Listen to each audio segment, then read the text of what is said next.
The Adventures of Tom Sawyer by Mark Twain.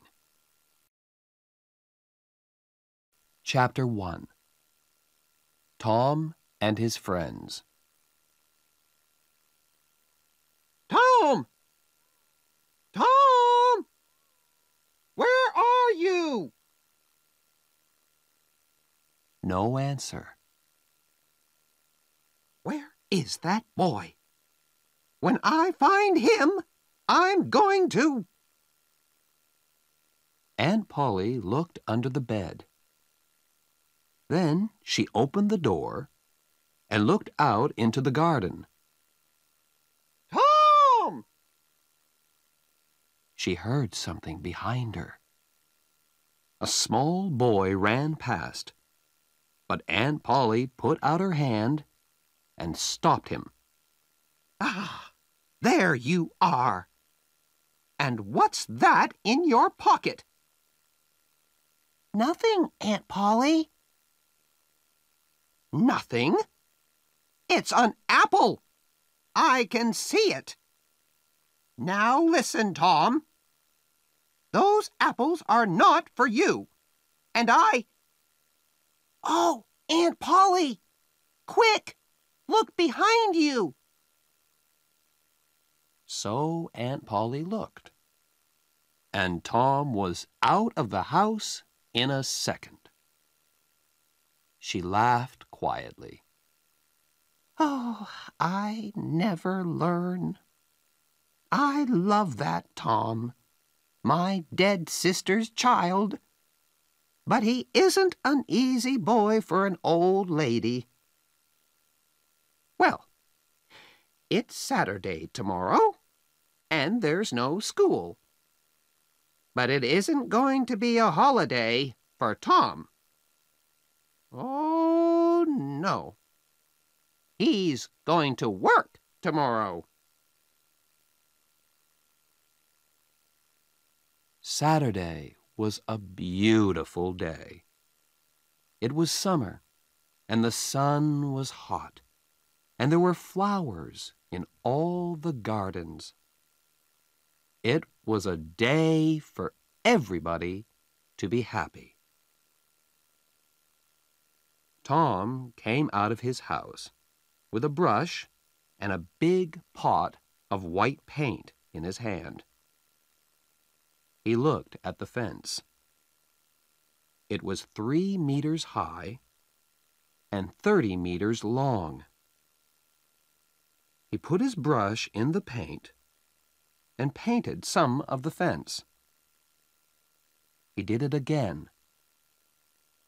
Then he stopped and looked at the fence, put down his brush, and sat down. There were hours of work in front of him, and he was the unhappiest boy in the village. After 10 minutes, Tom had an idea. A wonderful idea. He took up the brush again and began work. He saw his friend, Joe Harper, in the street. But he didn't look at him. Joe had an apple in his hand. He came up to Tom and looked at the fence. "I am sorry, Tom." Tom said nothing. The paintbrush moved up and down. "Working for your aunt," said Joe. "I'm going down to the river. I'm sorry you can't come with me." Tom put down his brush. You call this work? He said. "Painting a fence," said Joe. "Of course it's work." "Perhaps it is, and perhaps it isn't. But I like it," said Tom. "I can go to the river any day. I can't paint a fence very often. Joe watched Tom for about 5 minutes. Tom painted very slowly and carefully. He often stopped, moved back from the fence, and looked at his work with a smile. Joe began to get very interested and said, Tom, can I paint a little? Tom thought for a second. I'm sorry, Joe. You see, my aunt wants me to do it because I'm good at painting. My brother Sid wanted to paint too, but she said no. Oh, please, Tom, just a little. I'm good at painting too. Hey, do you want some of my apple? No, Joe, I can't. Okay, you can have all my apple. Tom gave Joe the brush. He did not smile, but for the first time that day, he was a very happy boy. He sat down and ate Joe's apple.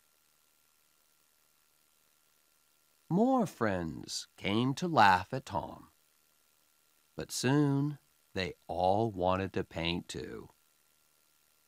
By the afternoon, Tom had 3 balls, an old knife, a cat with one eye, an old blue bottle, and a lot of other exciting things.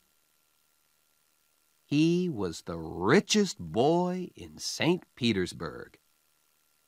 And the fence, all 30 meters of it, was a beautiful white.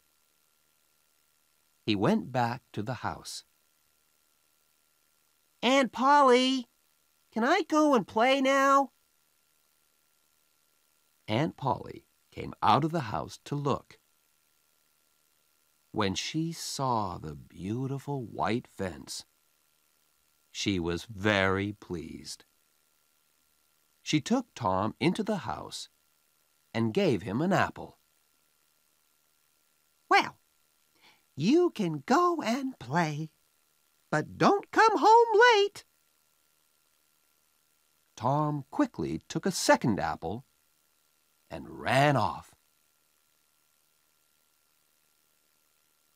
On Monday morning, Tom didn't want to go to school, but Aunt Polly got him out of bed and then out of the house. In the street near the school, he met his friend Huckleberry Finn. Huck had no mother, and his father drank whiskey all the time. So Huck lived in the streets. He didn't go to school. He was always dirty, and he never had a new shirt. But he was happy.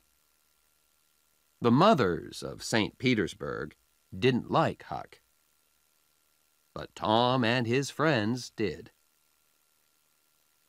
Hello, Huck, said Tom. What have you got there? A dead cat.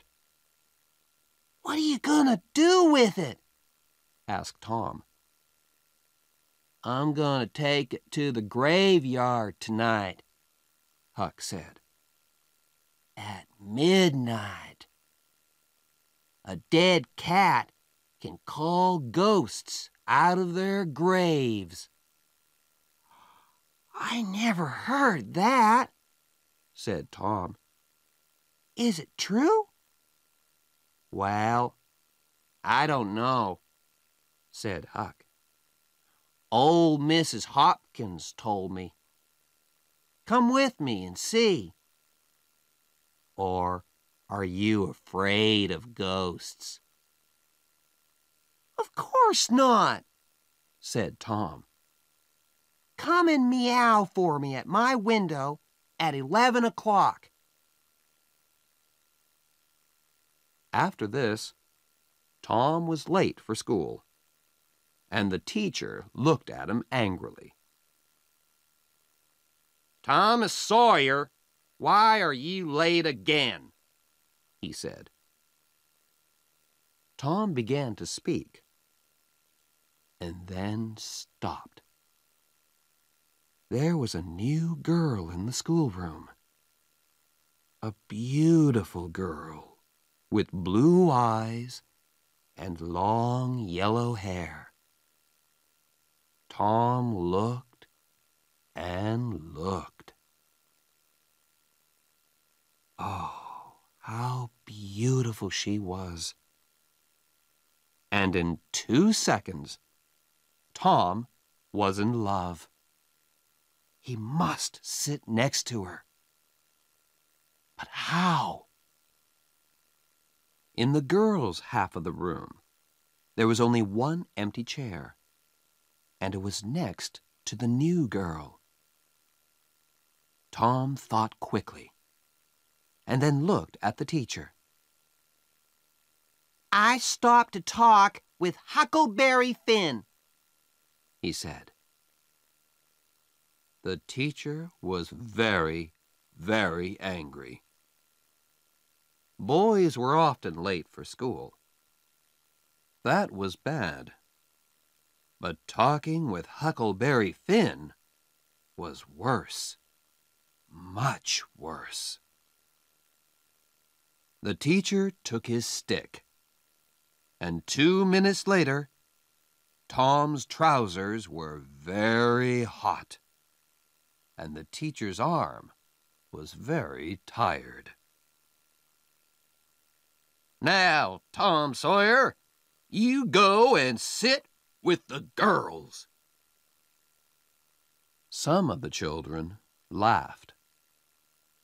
Tom walked to the chair next to the new girl, sat down, and opened his book. The other children began to work again. After 10 minutes, the girl looked up. There was an apple on the table in front of her.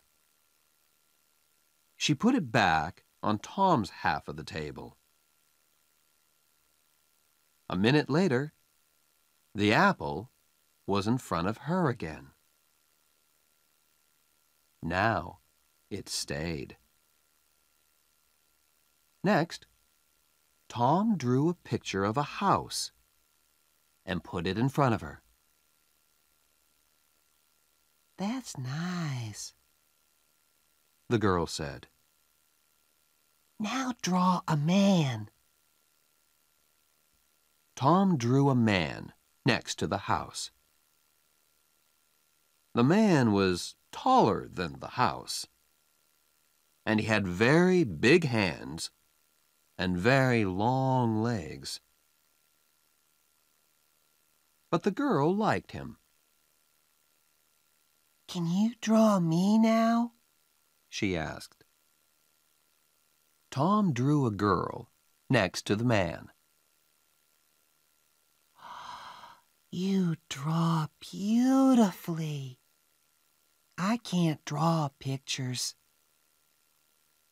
I can teach you, said Tom, after school. Oh, please? What's your name?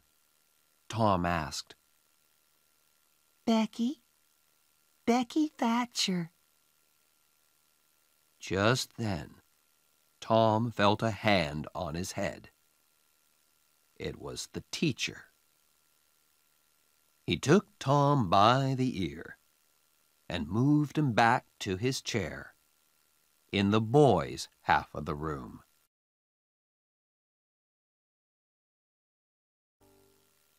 Chapter 2. In the Graveyard. That night, Tom went to bed at 9:30. He waited for Huck's meow, and at 11 o'clock it came. He climbed quietly out of the bedroom window, and then he and Huck walked out of the village with the dead cat. The graveyard was on a hill, about a mile from St. Petersburg. When the boys got there, they put the dead cat on a grave and sat down behind some trees. They watched and waited. It was very dark and very quiet. "Do you see that new grave there?" whispered Huck. "That's Hoss Williams' grave. He died last week." "Perhaps he can hear us," Tom whispered back. "Do you think he can, Huck?" "I don't know, but Shh! Oh, Tom, what is it?" "Shh!" whispered Tom. "I can see something. Look!" Huck moved nearer to Tom. "Ghosts," he said. "3 of them. They're coming here, Tom. Oh, let's go home." "They can't see us," Tom whispered. "Not here." "Ghosts can see through trees," said Huck unhappily. "They can see through everything." The ghosts moved quietly through the graveyard and came nearer to the trees. Huck and Tom watched, very afraid. Then, after a minute, Huck said, "Tom, they're not ghosts. That's Muff Potter." "So it is. And that's Injun Joe. And the other man is Dr. Robinson. What are they doing here?" "They're grave robbers, Tom. They're going to rob a grave. My father told me about it. The doctor wants a dead body, you see. He cuts it up because he wants to learn about—" "Shh," said Tom. "They're getting near." The 3 men stopped at Hoss Williams' grave, and Injun Joe and Muff Potter began to dig. 10 minutes later, the grave was open. "Now, Doctor," said Muff Potter, "you want us to take the body to your house? That's $5 more." "No," said the doctor. "I gave you the money this morning. I'm not giving you any more." "Now you listen to me, Doctor," said Injun Joe. "I want that money. Do you remember a day 5 years ago? I came to your house and asked for something to eat, and you gave me nothing. Nothing. So give me that money." He took the doctor's arm. But suddenly, the doctor hit him, and Injun Joe fell to the ground. "Don't hit my friend!" cried Muff Potter. He jumped on the doctor, and the two men began to fight. It all happened very quickly, and the two boys watched with open mouths. Injun Joe got up. He had Muff Potter's knife in his hand now, and he moved behind the doctor. Then the doctor hit Muff Potter on the head. Muff fell to the ground. And at the same moment, the knife in Injun Joe's hand went into the doctor's back. The doctor fell to the ground on top of Muff Potter, and he did not move again. The two boys could watch no more. Very quietly, they moved away from the trees and then ran out of the graveyard and back to the village. Injun Joe stood by Hoss Williams' grave and looked down at the two men. Then he put the knife into Muff Potter's hand and sat down. 3, 4, 5 minutes went by. Potter moved a little and opened his eyes. What happened, Joe? He asked. "This is bad, Muff," said Joe. "Why did you kill him?"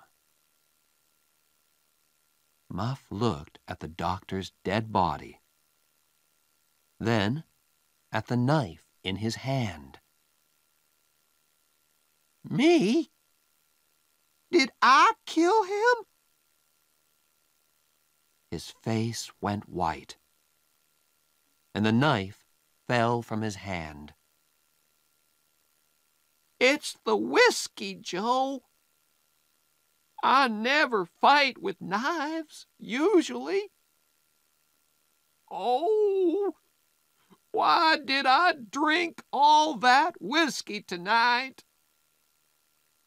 I don't remember anything."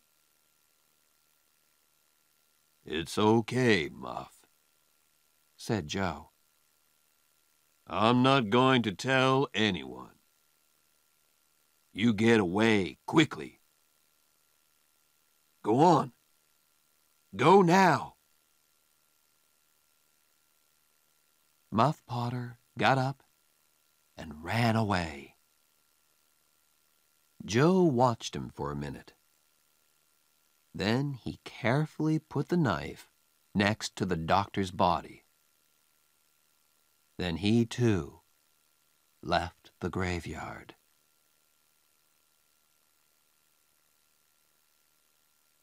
The next day, the sheriff's men found the doctor's body in the graveyard and Muff Potter's knife. That night, Muff came to the graveyard to get his knife. But the sheriff's men were there, and they took Muff to St. Petersburg's little jail. And there Muff sat for 4 weeks and waited for his trial. Tom and Huck could not forget that night in the graveyard. They were very unhappy and very afraid. What are we gonna do? said Tom. Muff Potter didn't kill the doctor. Injun Joe did. We saw him.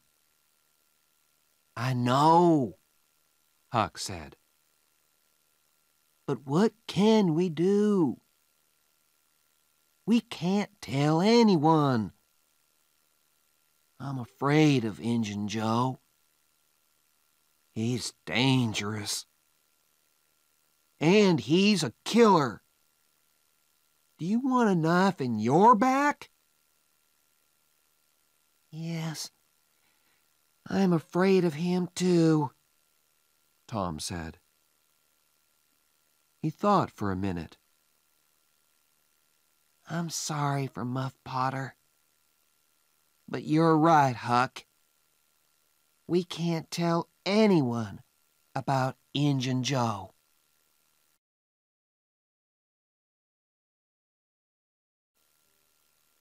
Chapter 3. On Jackson's Island. The summer holidays came, and there was no school. Tom didn't want to think about Muff Potter and Injun Joe, but it wasn't easy.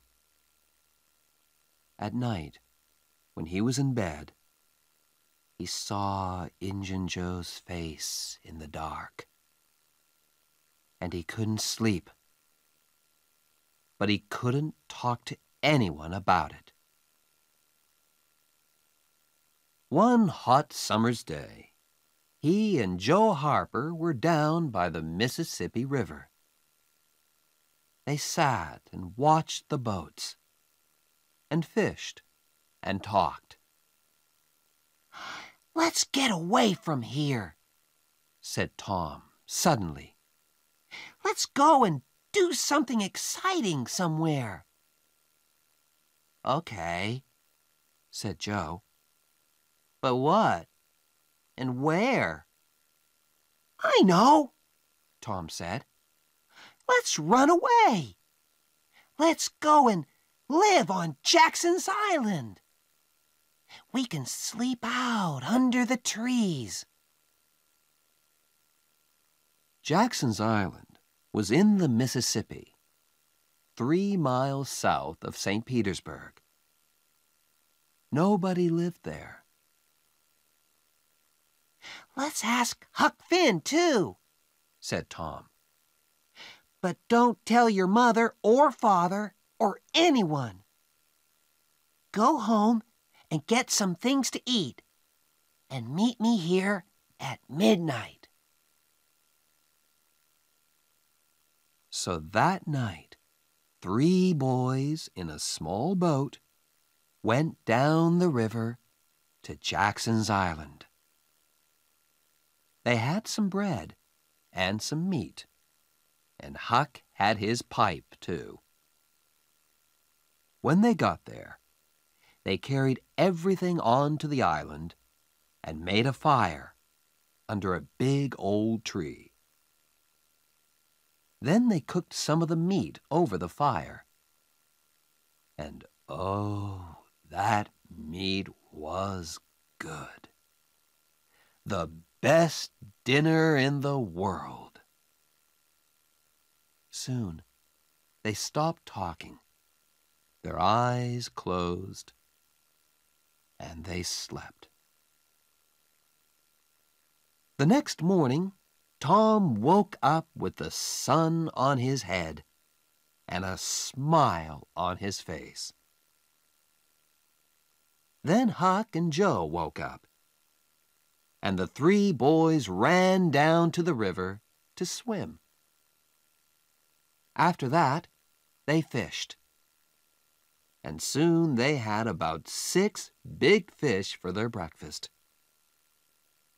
They cooked the fish on their fire and ate them all. They were very hungry. That, said Joe happily, was a wonderful breakfast. After breakfast, they walked through the island. swam some more, talked, fished, and swam again. They came back to their fire in the afternoon. Suddenly, Tom looked up and said, "Listen, can you hear boats?" They listened, and then ran across the island to look down the river. There were 20 or more boats on the water. Every boat in St. Petersburg was out. "What are they doing?" asked Joe. "They're looking for a dead body, I think," said Huck. "They did that last summer when Bill Turner fell in the river and drowned." "Who's dead, do you think?" asked Joe. The boys watched the boats. Suddenly, Tom cried, "I know who's dead! It's us! They're looking for us!" This was wonderful. Tom looked at his friends. "We're famous," he said. "Everybody in St. Petersburg is talking about us. And they all feel sorry for us." Night came, and the boys went to sleep. But Tom did not sleep. And when morning came, he wasn't there. "Huck, where's Tom?" cried Joe. "I don't know," Huck began. "But look, there he is. He's swimming across to the island now. Hey, Tom!" At breakfast, Tom told his story. "I went home last night," he said, "and listened at the window. Joe, your mother was there too, and she and Aunt Polly cried and cried. I heard some very interesting things. On Sunday, there's going to be a big funeral at the church. For us. And listen, I've got a wonderful idea." Huck and Joe listened and laughed. And yes, it was a wonderful idea. That night, the boys cooked some more fish. And after dinner, Huck got out his pipe and began to smoke. "Can we smoke too?" asked Tom. "I want to learn." So Huck made pipes for Tom and Joe, and the three boys sat and smoked. "Hey, I like smoking," said Tom. "It's easy." "It's nothing," said Joe. "I'm going to smoke every day." But after 10 minutes, Tom and Joe got quieter and quieter, and their faces went an interesting color. "I'm going for a little walk now," said Tom. He stood up carefully and walked away into the trees. "Me too," said Joe, quickly. The two boys came back an hour later. But they didn't smoke their pipes again. On Sunday morning, there were no happy faces in St. Petersburg. Aunt Polly and Joe's mother and father were in the church, and all the boys' friends. The minister said some very nice things about the three boys. And the boys' families cried and cried. Everybody cried. And little Becky Thatcher did not stop crying for 1 second. There was a small noise at the back of the church. But at first, nobody heard it. Then the minister looked up and suddenly stopped speaking. Everybody turned to look. Their mouths opened and stayed open.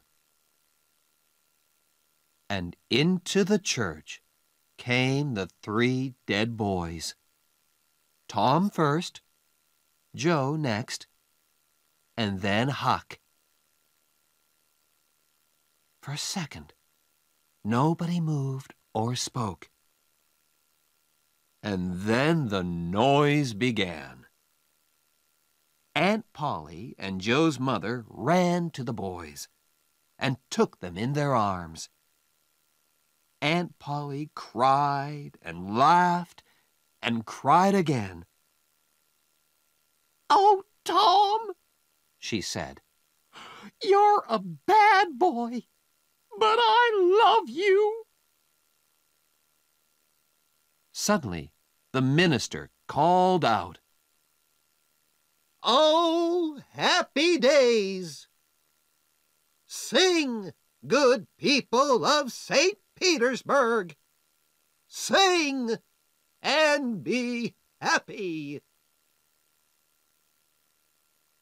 And everybody sang and smiled and laughed for a long time. It was St. Petersburg's happiest funeral. The weeks went by, and the judge came to St. Petersburg. On the day before Muff Potter's trial, Huck and Tom met in the street near Tom's house. Huck was unhappy. Tom, you didn't tell anyone about... You know? No, I didn't. But Huck, what about Muff? People are saying he's the killer. And he's going to die. But we can't tell anyone about Injun Joe, said Huck. I don't want to die too. Do you? No, Tom didn't want to die. But he couldn't forget Muff Potter's face in the jail. Old, tired, and unhappy. And Injun Joe was a free man. It wasn't right. That night, Tom came home late and very excited. He could not sleep for 2 or 3 hours. The next morning, all the village was at Muff Potter's trial. Injun Joe was there, too. Muff waited, a tired old man with a dirty face. The judge began the trial. Questions, questions, questions. Answers, answers, answers. And the answers were all bad for Muff Potter. Yes, I found the knife in the graveyard, next to Dr. Robinson's body. Yes, that's Muff Potter's knife. He always carries it. Yes, I saw Muff Potter in the village that afternoon. He had the knife with him then. Muff Potter began to look more and more unhappy. Then the judge said, "Call Thomas Sawyer." St. Petersburg sat up. What did young Tom Sawyer know? Everybody looked at him and waited. Thomas Sawyer, where were you on the 17th of June at the hour of midnight? In the graveyard. Why? I went there to see ghosts. With a dead cat. St. Petersburg laughed, and the judge looked angry. And where were you in the graveyard, Thomas? Behind the trees near Hoss Williams' grave. Injun Joe's face suddenly went white. Now, my boy, said the judge, tell us your story. And so Tom told his story. And St. Petersburg sat and listened to him with open mouths. And then Muff Potter fell. And Injun Joe jumped with the knife and crash! Injun Joe jumped through the window and was out and away in a second. St. Petersburg loved Tom for a week. But Tom was not happy. Injun Joe was not in jail, and he was a dangerous man. Tom slept badly for weeks. The slow summer days went by. Injun Joe did not come back to St. Petersburg, and Tom began to forget.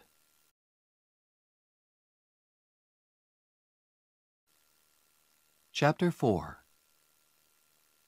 Treasure.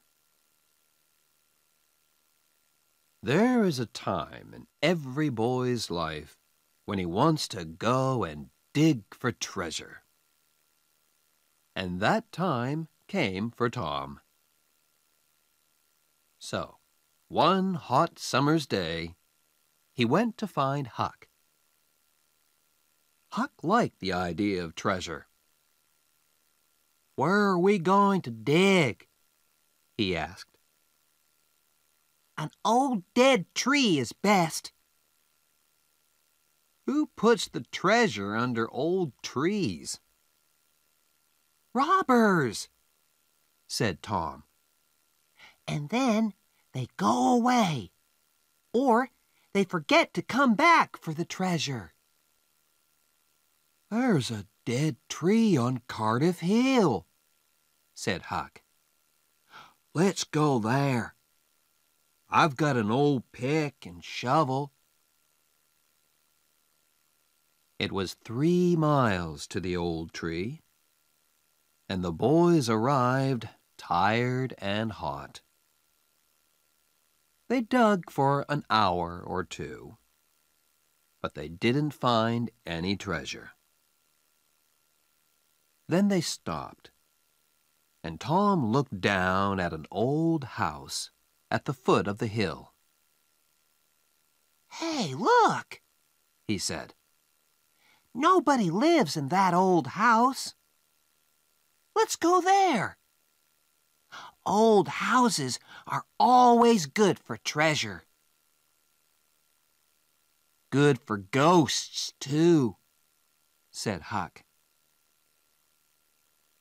They took the pick and shovel with them, went down the hill, and into the old house. They looked in all the rooms downstairs, and then went upstairs. But there was no treasure and no ghosts. Then they heard a noise. "Shh!" said Tom suddenly. "What's that?" "Ghosts!" whispered Huck. There were holes in the floor, and through them the boys could see into the rooms downstairs.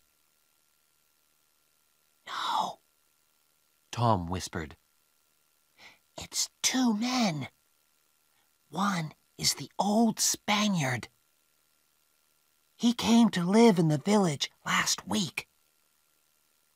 I don't know the other man. Shh! Let's listen to them." The two men sat down on the floor. The Spaniard had a green hat and long white hair. The other man was small and dark. He took out a bag and began to open it. "It's hot in here," the Spaniard said.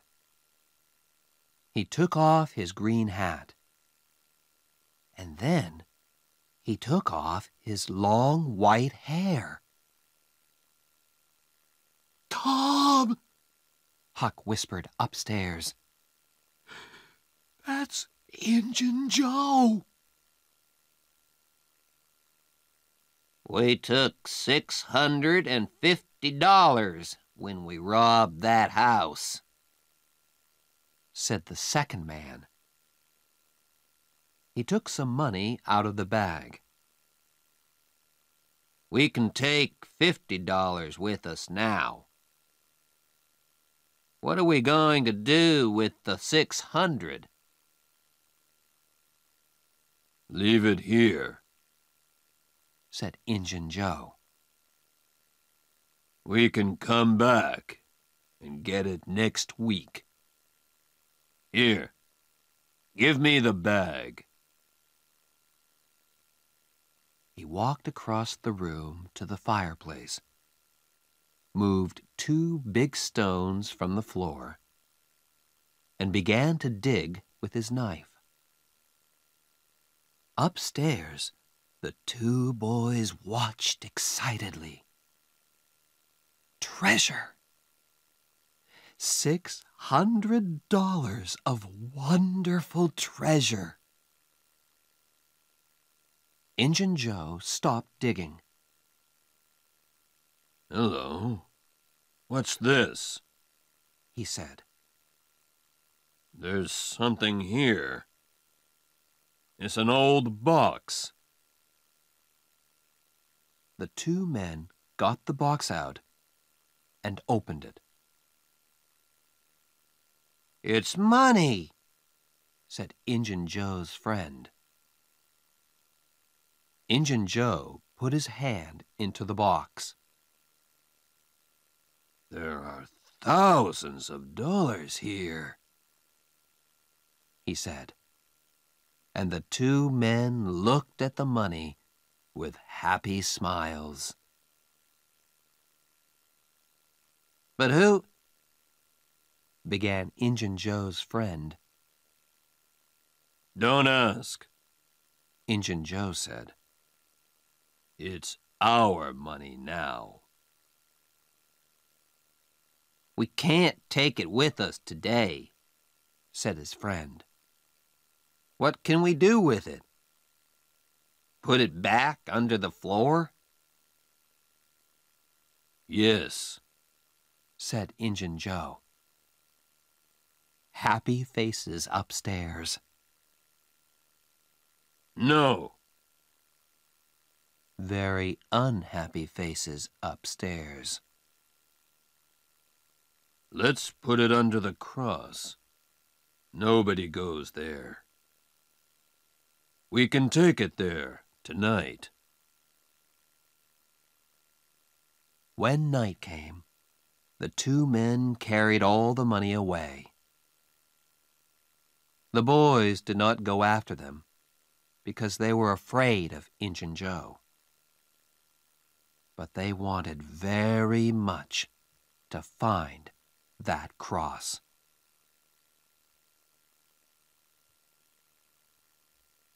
For a week, the two boys thought and thought about the treasure. It was under the cross. But where was the cross? In St. Petersburg, the boys watched the Spaniard carefully. But they didn't see a cross, and they didn't find the treasure.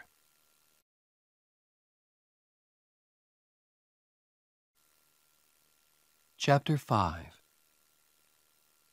In the Cave. The next Saturday was Becky Thatcher's birthday, and all Becky's friends were very excited. It's going to be a wonderful day, Becky told Tom.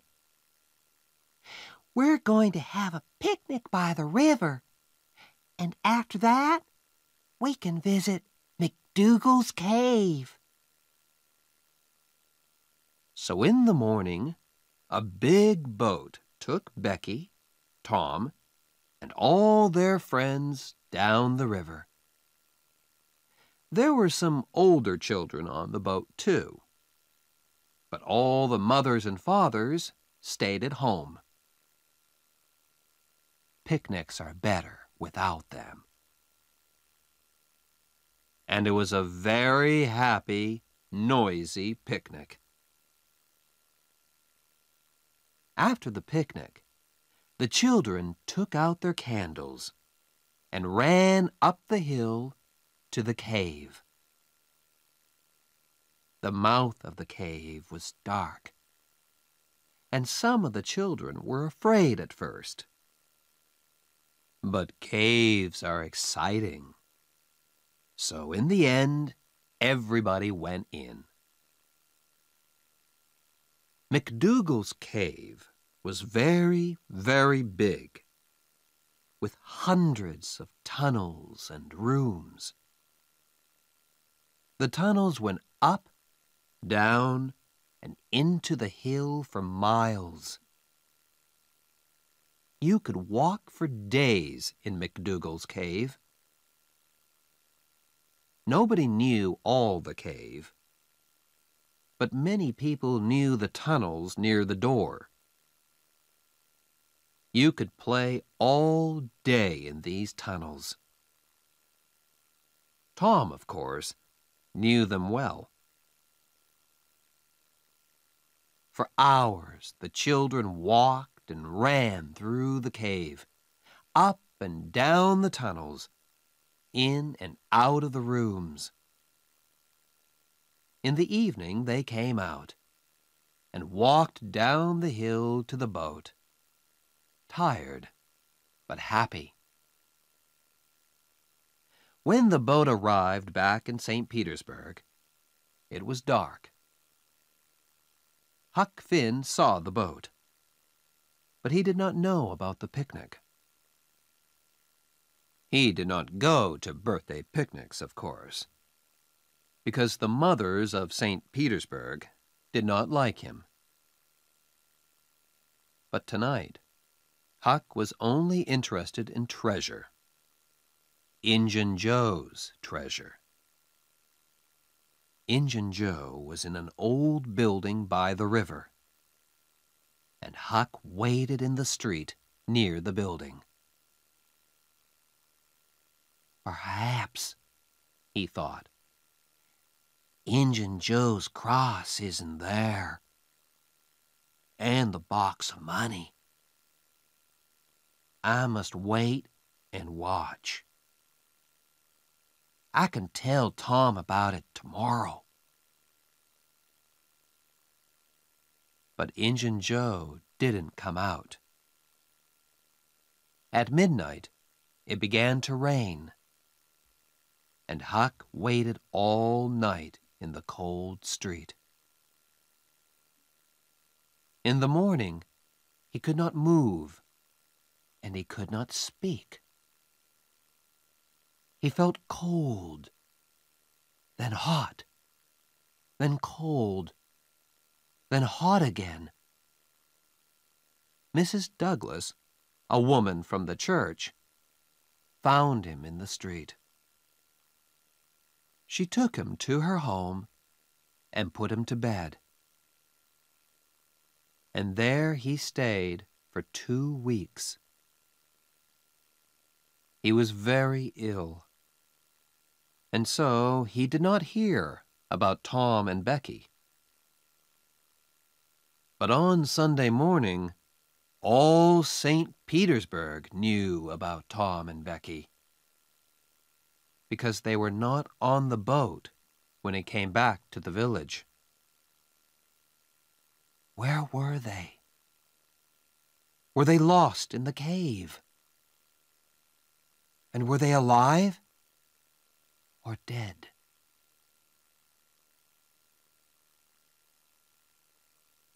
At first, Tom and Becky played with their friends in the cave. Then Tom wanted to go down a new tunnel, and Becky went with him.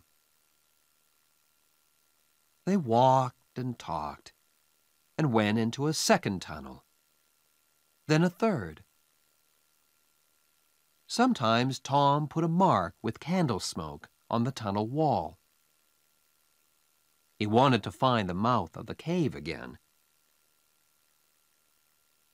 Then they came out of the tunnels into a big room.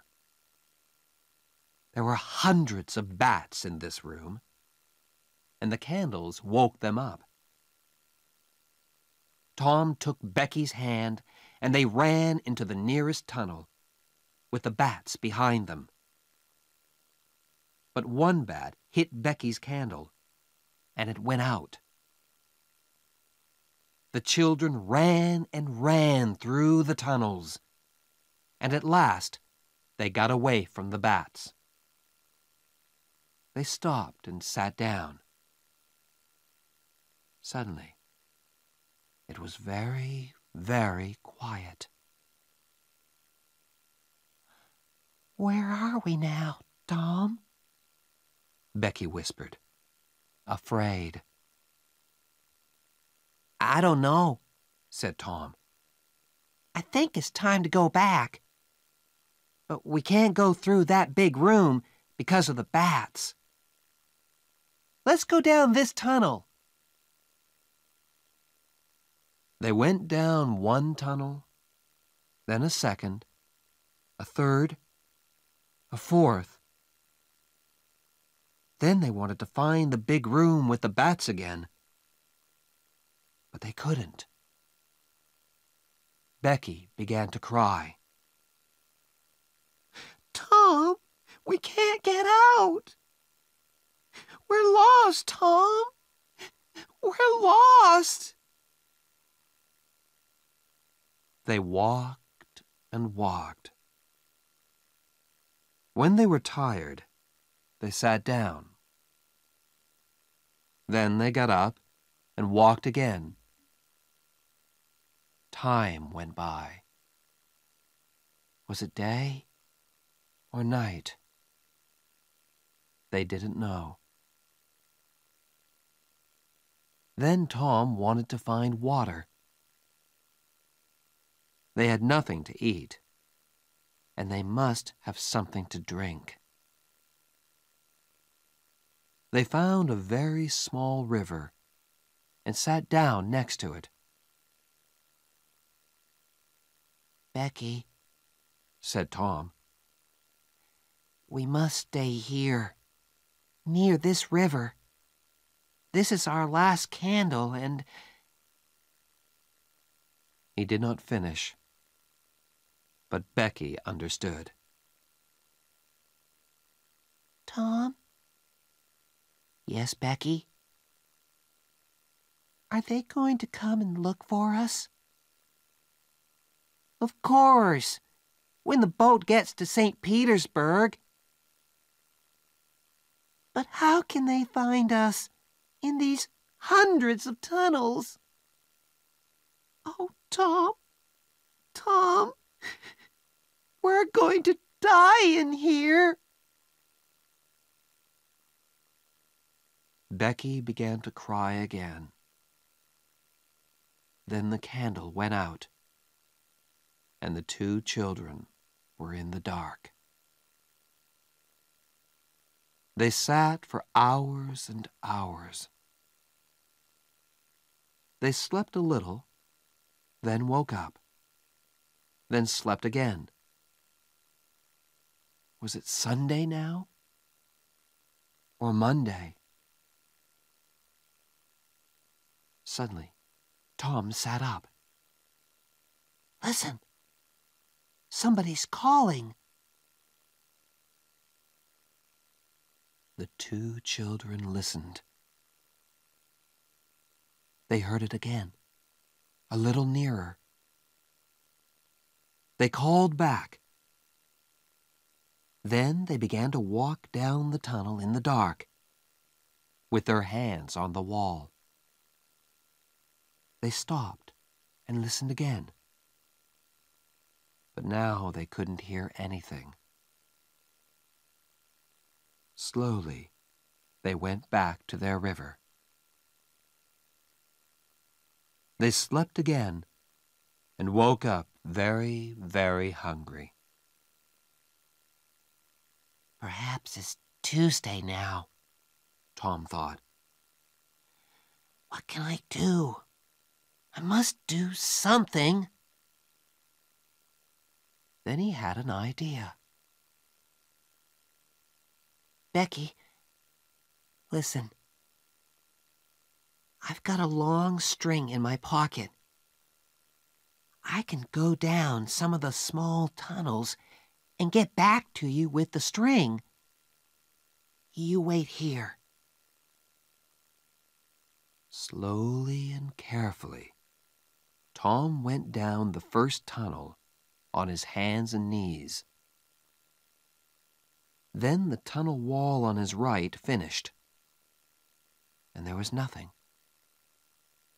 Tom put out his hand to feel the floor. And just then, away to his right, he saw a hand. A hand with a candle. At once, Tom called out. Help! He cried. The hand moved, and Tom saw an arm and a face. It was Injun Joe. Tom was very afraid, but Injun Joe was afraid too, and he quickly ran away down the tunnel. Tom went back to Becky, but he did not tell her about Injun Joe. Tom waited for an hour, then went into a different tunnel with his string. Then a third tunnel. It was Tuesday evening, and St. Petersburg waited. Many of the villagers were in the cave, and they looked for the children day and night. But they heard nothing, saw nothing, and found nothing. Then, late that evening, there was a sudden noise in the streets. People began to run to the Thatcher's house. They're here! Becky and Tom are here! Most of the village came to listen to Tom's story. It was in the 6th tunnel, He told them. I went to the end of my string, and suddenly I could see daylight. There was a little hole in the cave wall. I put my head out, and there was the river, right under my nose. I went back and got Becky, and we climbed out through the hole. Then we stopped a boat on the river. We were 5 miles from the mouth of the cave.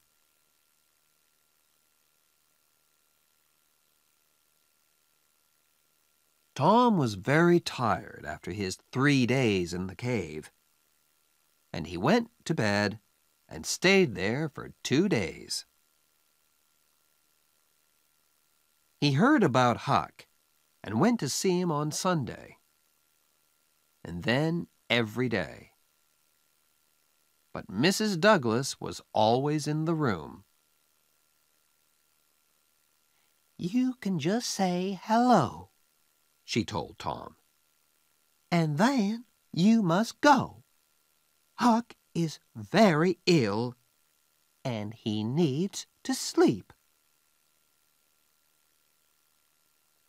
So Tom could not talk about anything exciting, and he could not tell Huck about Injun Joe.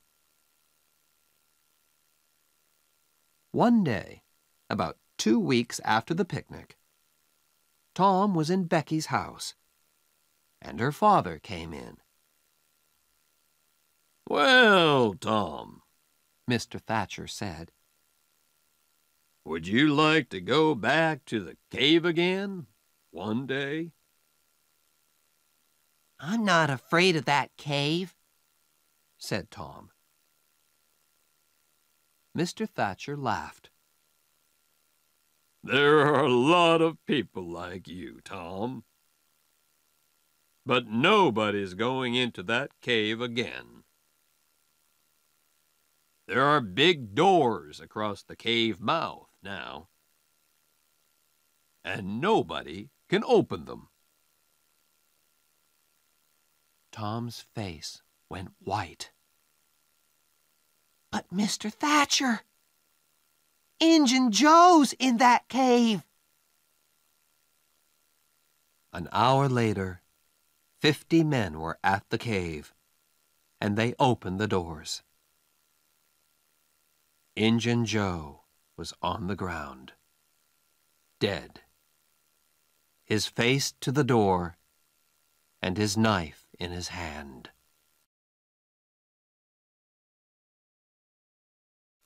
Chapter 6. Under the Cross. The day after Injun Joe's funeral, Huck was out of bed. He and Tom walked slowly out of the village. They had a good long talk, and Huck heard all about the picnic, the cave, and Injun Joe. "We're never gonna find the money now," said Huck.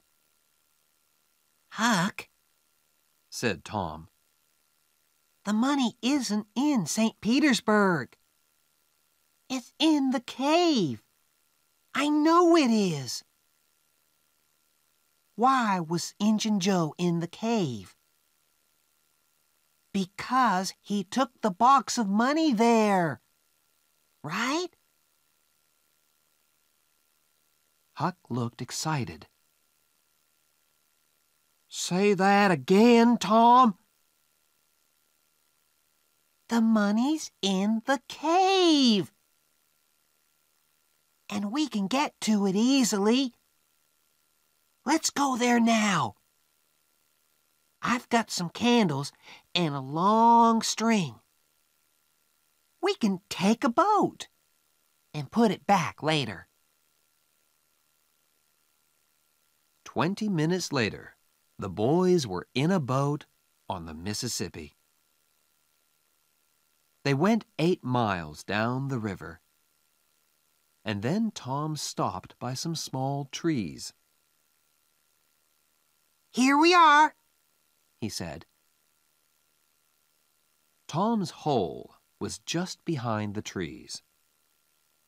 Tom took a candle and climbed in. Huck climbed in after him. "Injun Joe never found this hole," said Tom. "Or he did find it and couldn't get through it. It's very small." The boys went carefully through the tunnels with their string. Then Tom stopped. "I saw Injun Joe about here," he said. "And look, Huck, there's the cross." There was a big smoke cross on the tunnel wall. The boys looked up and down the tunnel, but there was no box of money. "Injun Joe said under the cross," said Tom. "Perhaps it's under the ground. Look, we can move these stones." The boys took their knives and began to dig by the tunnel wall. Very soon, they found a second, smaller tunnel under the wall. They climbed down into it and came into a small room. There was a bed, 2 whiskey bottles, some old shoes, and the box of money.